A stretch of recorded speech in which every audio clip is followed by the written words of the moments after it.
Relax, princess. Mom and Dad will make you forgive me. It's just a car. The words landed like gravel in my mouth. The front bumper of my new BMW hung like a broken smile. Coolant bled across the driveway in a sickly green river. My brother kicked a shard of headlight with his shoe, smirking, as if the mess were confetti after his private parade. I swallowed heat.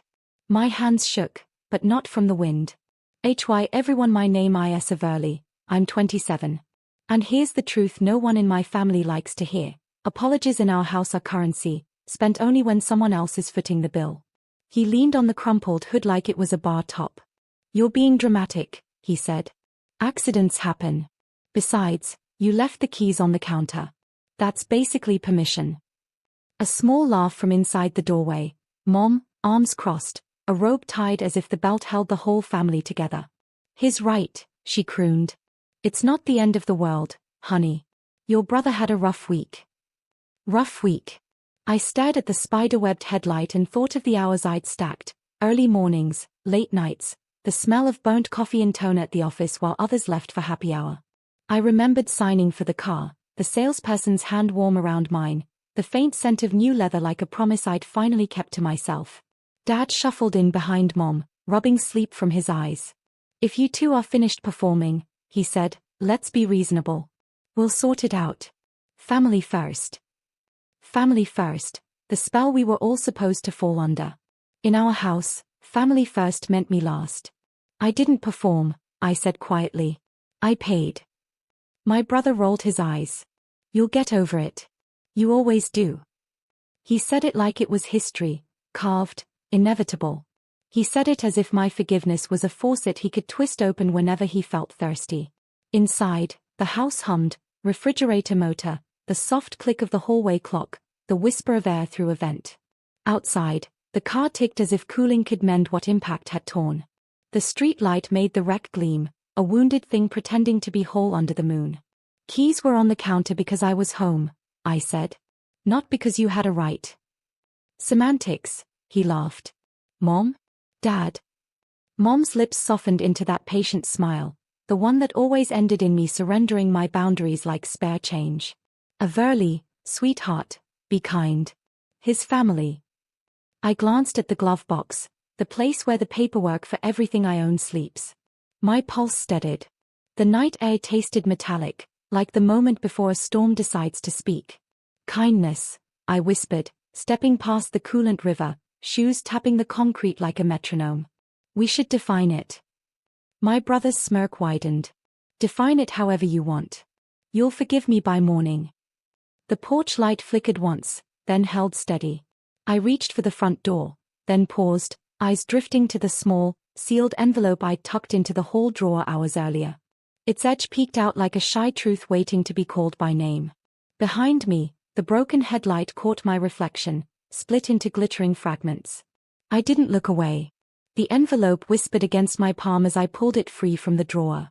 Thin, plain, nothing dramatic about it on the outside. But inside, there was weight. Paper that could tilt the balance of a family. My brother didn't even notice. He was too busy spinning excuses, tossing smirks at Mom like they were baseballs she never failed to catch. Insurance will cover it anyway, he said lazily. What's the big deal? Mom nodded, her robe sleeve brushing against Dad's arm as if their union alone justified his words. Dad sighed, a man who believed quiet solved everything. My chest burned. Quiet had never solved anything, it had just taught me to swallow.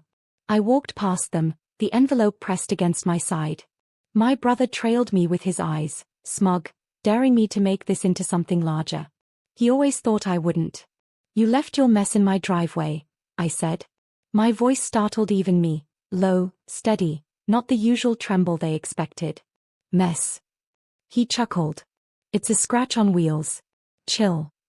But the wreck outside glistened under the streetlight like an open wound, impossible to deny. I placed the envelope on the table, sliding it toward the center like a dealer placing a card no one saw coming. Mom frowned, shifting uneasily. Dad leaned closer. My brother crossed his arms, mock interest plastered across his face. What's that supposed to be? He asked. Documentation, I said softly. Accidents have histories. So do people. Silence spread, heavy and sharp. The refrigerator hummed louder, as if straining to fill the space. My brother's smirk faltered, just for a second, a crack across glass. I didn't open it yet. Timing mattered. In a house where every word was weighted, you didn't throw dynamite without first making them lean in to hear the fuse. Why don't you just say sorry? I asked him, meeting his eyes. One real apology. Not one mom or dad buys for you. He sneered, but I saw it, the flicker of unease. The envelope waited, a loaded silence between us. And for the first time, he blinked first. My brother's blink didn't last long. He caught himself, lips curving back into that smug grin. Apology, he scoffed. You're insane if you think I'm begging for forgiveness over a car. Mom, Dad, tell her she's being ridiculous. Mom's hand fluttered toward me, soft but firm, like she'd rehearsed this gesture all my life. Averly, don't drag this out. Your brother has enough pressure already. He didn't mean harm. Didn't mean harm. That was her favorite lullaby. A phrase she used to tuck away his chaos and wrap it in silk. I tasted the bitterness of every moment that phrase had been weaponized against me, his broken promises, his debts, the times he slipped my money from the desk drawer just to borrow. And always, the family chorus, he didn't mean harm. Dad's voice added weight. Drop it. We'll handle this. You know how this goes. Yes. I knew exactly how it went. They'd pay for the damage, smooth things over, and I'd be left with the wreckage, emotional, financial, invisible. And he'd walk away untouched. Again. I set my hand flat on the envelope, pinning it to the table like a declaration. You want me to drop it? Then he apologizes. Right here. Right now. My brother barked out a laugh. Or what? You'll cry? Run upstairs and slam your door like you're 15. His words tried to shrink me, but my spine locked in place. I wouldn't fold this time. No, I said, calm cutting through the air like glass. Or I'll show you what's in this envelope. His smirk flickered again. Mom's brows knit. Dad's eyes narrowed. The room tilted, like everyone sensed something fragile but dangerous in my tone. What's in there? Mom asked slowly. My brother leaned closer, feigning amusement but gripping the edge of the chair like he needed to steady himself. Go ahead, he dared. You've got nothing.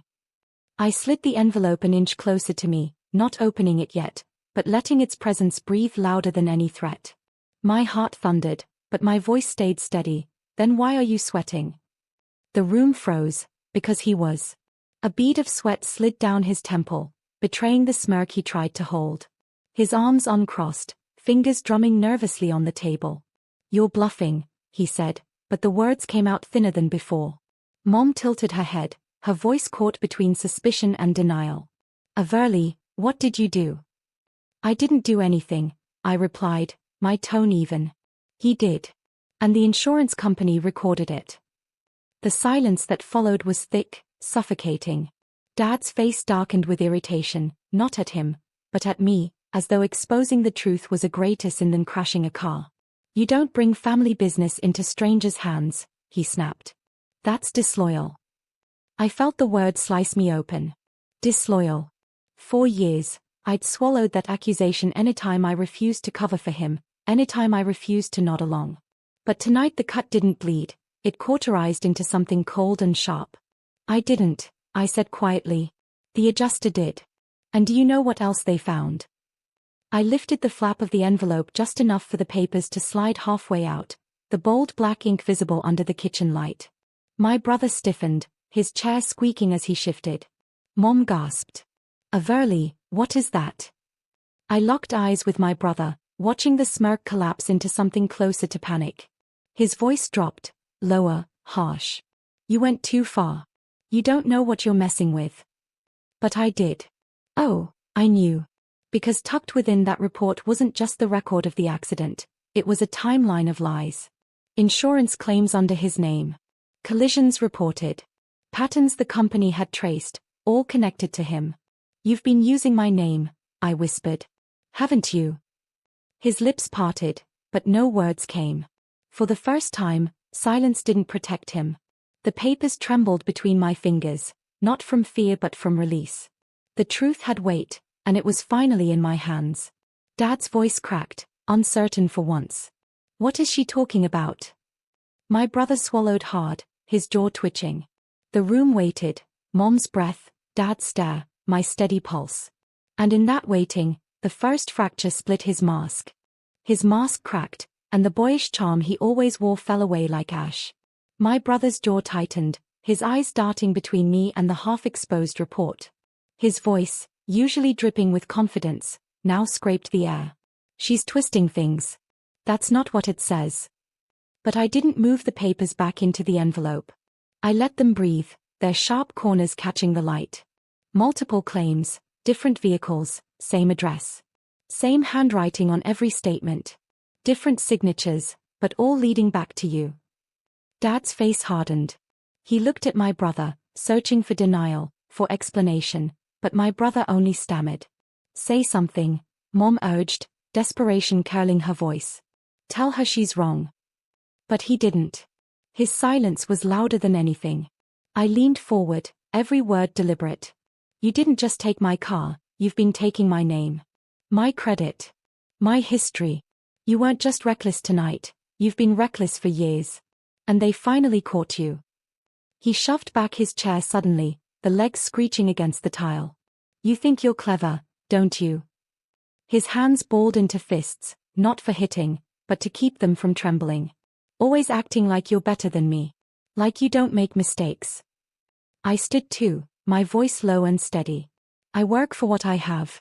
You gamble it away. The house seemed to tilt with us, the hum of the refrigerator, the faint tick of the clock, all swallowed by tension. Mom pressed her palms together like prayer would glue the family back. Please, stop this. Both of you. We can handle it quietly. Quiet. Always quiet. Their favorite solution. No, I said, sliding the rest of the papers free, laying them flat on the table for everyone to see. Black and white truths that couldn't be softened. Not this time. Dad's breath caught. His gaze locked on the dates, the signatures, the evidence too clear to ignore. And for the first time in my life, my brother looked small. His shoulders sank, his smirk gone, his confidence unraveling thread by thread. You wouldn't dare, he muttered. But we all knew, I already had. The papers lay like shattered glass between us, sharp and undeniable. My brother's face drained of color as Dad's eyes tracked each line. The silence that filled the kitchen wasn't peace, it was a storm before thunder. Mom broke first. Averly, she whispered, shaking her head, you didn't have to do this. He's your brother. I turned toward her slowly. And I'm your daughter. Did that ever matter when it was me losing, me paying, me cleaning up? Her lips parted but no words came. For once, she had no script. Dad's hand pressed to the table, veins taut. He looked at my brother with a weight that made the air vibrate. Is this true? His voice cracked in a way I'd never heard, thin, brittle, almost afraid. My brother's mouth opened, then closed. He laughed suddenly, hollow and sharp. Insurance companies exaggerate. You know how it is.